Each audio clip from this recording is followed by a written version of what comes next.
Bonjour les amis.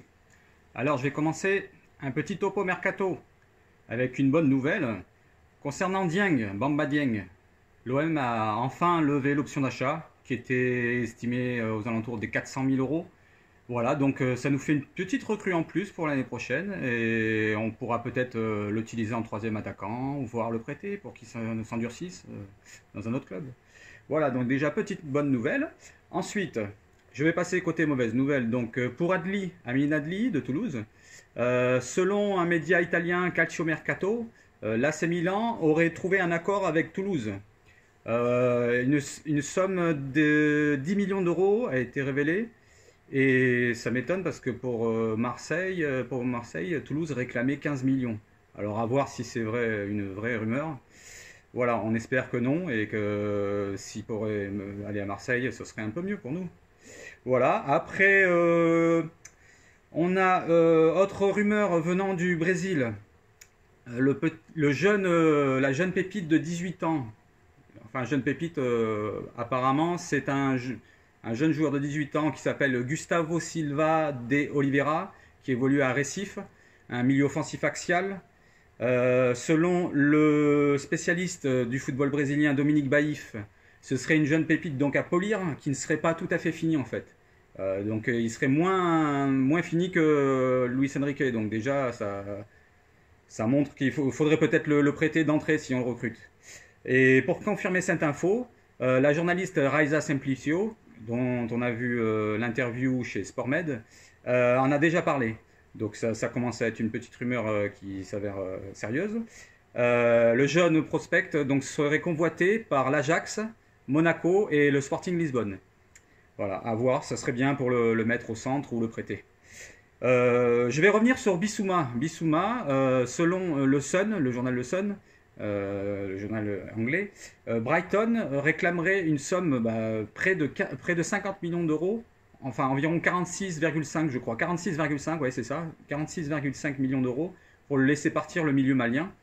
Et à voir si l'OM a vraiment les moyens de s'y mettre dessus, mais bon, ça me paraît énorme quand même pour lui. On va voir. Je vais revenir maintenant sur Gerson. Gerson, j'ai regardé son match cette nuit. C'était pas terrible. En fait, Flamengo a été réduit à 10 au début de match. Donc ils ont joué à 10 tout le long du match et il est sorti à la 60e, je crois. C'était un match moyen quoi de sa part, hein. Il a fait un match moyen. Je sais pas si peut-être qu'il a la tête ailleurs. Et après le match, je m'attendais à ce qu'il fasse un adieu ou quoi. Non, il a rien fait du tout. Donc à suivre. On espère que. D'ailleurs, j'ai vu que le FC Barcelone pointe le bout de son nez. Donc j'espère que Marseille va vraiment finaliser dans les jours qui arrivent, là. Comme ça, nous pourrons avoir un bon Brésilien encore et assez vite. Après, je vais vous parler de Almada. J'ai regardé le match, c'était juste avant.